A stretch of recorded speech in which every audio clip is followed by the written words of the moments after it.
साथियों नमस्कार।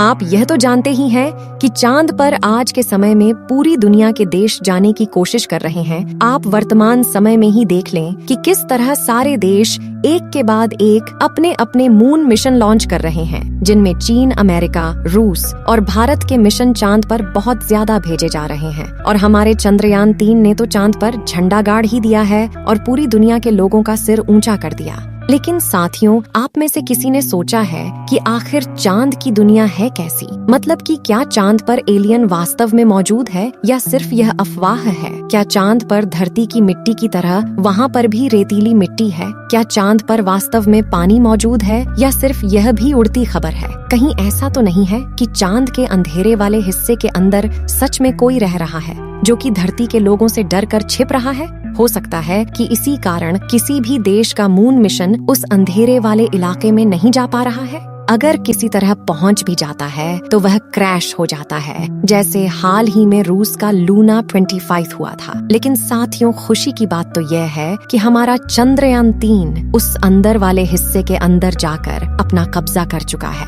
आइए दोस्तों, आपको ले चलते हैं चांद की दुनिया के रोमांचक सफर में। लेकिन उससे पहले मैं चाहती हूँ कि आप दिल से इस वीडियो को लाइक कर दें। और हाँ, आपको क्या लगता है कि चांद पर क्या मौजूद है? कमेंट करके जरूर बताना। चलिए अब वीडियो में आगे बढ़ते हैं साथियों। अब आप यूं समझ लीजिए कि आप स्पेसक्राफ्ट के अंदर बैठे हैं और हम सभी लोग चांद की दुनिया के बारे में जानने के लिए चांद की ओर रवाना हो चुके हैं। दोस्तों, हमें पृथ्वी से चांद तक पहुंचने में लगभग 4 दिन का समय लगेगा, क्योंकि अमेरिका के आज तक जितने भी मिशन चांद पर गए हैं उन्हें इतना ही समय लगा है। हालांकि अगर हम अपने चंद्रयान 3 की बात करें तो उसका रास्ता अलग था। अगर हम उसके रास्ते के अनुसार चांद पर जाने लगे तो हमें लगभग 40 दिन का समय लग जाएगा और हमें तो जल्दी से जल्दी चांद पर पहुंचना है। साथियों, अब पूरे 4 दिन हो चुके हैं और हम चांद की सतह पर लैंड कर चुके हैं। हमें यहाँ पर चांद की जमीन दिखाई दे रही है, जो कि बहुत ही रहस्यमय और डरावनी है। जगह जगह पर छोटे बड़े गड्ढे मौजूद हैं। यहाँ का वातावरण बहुत ही पतला है।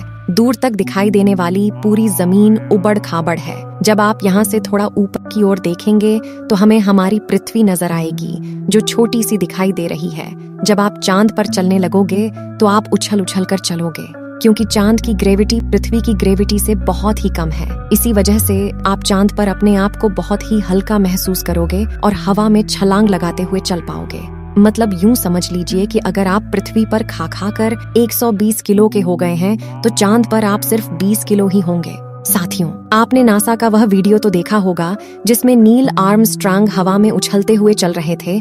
ऐसा लग रहा था कि वो गुब्बारे की तरह हवा में उड़ रहे हैं, और ऐसा सिर्फ इसलिए हो रहा था क्योंकि चांद का गुरुत्वाकर्षण बल पृथ्वी की तुलना में कम है। साथ ही चांद पर हवा मौजूद नहीं है। इसी कारण वहाँ पर अगर किसी एस्ट्रोनॉट के पैरों के निशान बन जाते हैं तो वह आने वाले कई सालों तक मिटने नहीं वाले हैं। यही वजह है कि आज तक जितने भी एस्ट्रोनॉट ने चांद की जमीन पर पैर रखे हैं, उनके निशान आज तक वैसे ही बने हुए हैं। चांद पर किसी भी तरह का वायुमंडल नहीं है, इसलिए वहाँ पर उल्का पिंड कभी भी आकर गिर सकते हैं। हो सकता है आपके ऊपर गिर जाए, यहाँ फिर आसपास भी गिर सकते हैं। कुछ नहीं कहा जा सकता है। दोस्तों, आपने वीडियो के अंदर देखा होगा कि चांद की सतह पर बहुत सारे छोटे छोटे बड़े बड़े गड्ढे दिखाई देते हैं, जो कि अंधकारमय काले नजर आते हैं। असल में वहाँ पर सूर्य की किरणें यानी सूर्य का प्रकाश नहीं पहुँच पाता है। इसी कारण वो हमें काले धब्बे जैसे नजर आते हैं। साथ ही आप जब चांद पर होंगे तब आपको पूरा आसमान काला नजर आएगा। हर तरफ अंधेरा ही अंधेरा होगा, जबकि पृथ्वी पर ऐसा नहीं है। पृथ्वी पर से आपको आसमान नीला नजर आता है, जो कि देखने में बहुत ही सुंदर लगता है। वहीं चांद से यही आसमान आपको डरावना नजर आएगा। साथियों, अब मैं आपको एक मजेदार चीज बताने वाली हूँ कि आप चांद पर इंटरनेट भी चला सकते हैं। जी हाँ, आपने सही सुना, चांद पर हाई स्पीड इंटरनेट की सुविधा उपलब्ध है और यह सुविधा नासा ने उपलब्ध कराई थी। दोस्तों, धरती पर जैसे हम एक दूसरे से बात कर पाते हैं, चांद पर ऐसा कुछ भी नहीं है। अगर वहाँ पर आप अपने दोस्त को बुलाएंगे तो उसे आपकी आवाज सुनाई ही नहीं देगी, जिसके पीछे की वजह साफ है, चांद पर वायु का ना होना। जी हाँ, बिना वायु के ध्वनि तरंगों का संचरण नहीं होगा। जिस कारण आप चाहे कितना ही जोर से चिल्ला लें, किसी को आपकी आवाज सुनाई नहीं देगी। अब आपके मन में यह सवाल तो आ रहा होगा कि आखिर जब एस्ट्रोनॉट चांद पर जाते हैं तो वो कैसे बात करते हैं, वो कैसे सरवाइव कर पाते हैं। तो मैं आपको बता दूं कि एस्ट्रोनॉट जिस सूट के अंदर होते हैं वह बहुत ही खास तरह का होता है, जिसकी कीमत करोड़ों रुपए में होती है। इस स्पेस सूट के इतना महंगा होने के पीछे कई वजह है दोस्तों। आप यूं समझ लीजिए कि यह स्पेस सूट अपने आप में ही एक छोटी स्पेसशिप का काम करता है। इसके अंदर कंप्यूटर, एयर कंडीशनिंग, ऑक्सीजन, पीने का पानी और इनबिल्ट टॉयलेट की व्यवस्था भी होती है।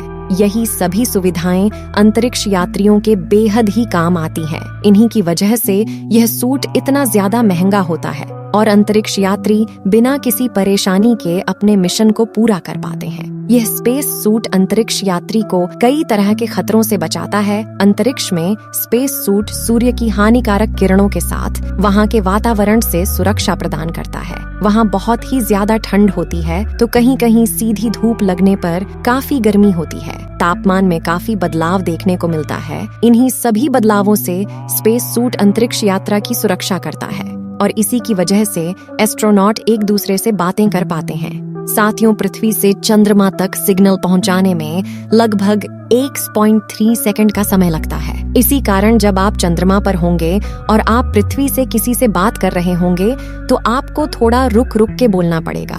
हालांकि यह कोई बड़ी समस्या नहीं है, इसे हैंडल किया जा सकता है। दोस्तों, आप चांद पर जमीन भी खरीद सकते हैं, लेकिन जरा रुको। इससे पहले कि आप जमीन खरीदने के बारे में सोचें, मैं आपको चांद के बारे में और जानकारी दे देती हूँ। चंद्रमा पर एक दिन धरती के 14 दिन के बराबर होता है और रात भी उतनी ही लंबी होती है। साथ ही चांद पर दिन और रात के तापमान में बहुत ज्यादा अंतर होता है। चांद पर दिन के समय में अत्यधिक तापमान 180 डिग्री सेल्सियस तक पहुंच जाता है, जबकि रात का तापमान 0 से 183 डिग्री सेल्सियस तक पहुंच जाता है और इस तापमान के अंदर किसी भी इंसान का जिंदा रह पाना नामुमकिन है। अब आपको ही डिसाइड करना है कि आप चांद पर जमीन खरीदने वाले हैं या फिर नहीं।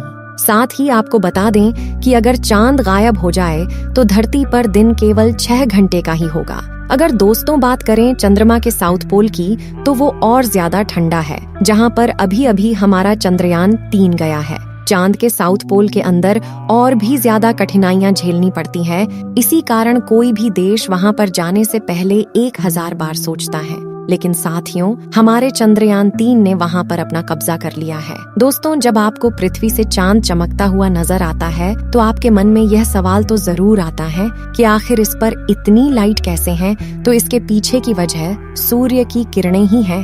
आप यूं समझ लीजिए कि अगर सूरज की किरणें चांद से ना टकराए तो हमें चांद कभी नजर ही नहीं आएगा। अक्सर लोगों को लगता है कि चांद का आकार गोल है। पूर्णिमा के दिन चंद्रमा पूरा गोल नजर आता है, हालांकि इसका सही आकार अंडाकार है। हम धरती से जब चांद को देख रहे होते हैं तो इसका कुछ हिस्सा ही नजर आता है और दूसरी साइड वाला हिस्सा धरती का इंसान कभी नहीं देख सकता है। दोस्तों, मुझे लगता है कि अब तक आप चांद की जमीन पर घूम घूम कर थक गए हैं और आपके यहाँ पर बोरियत महसूस हो रही है। और अब हम वापस अपने प्यारे ग्रह पृथ्वी पर चलते हैं।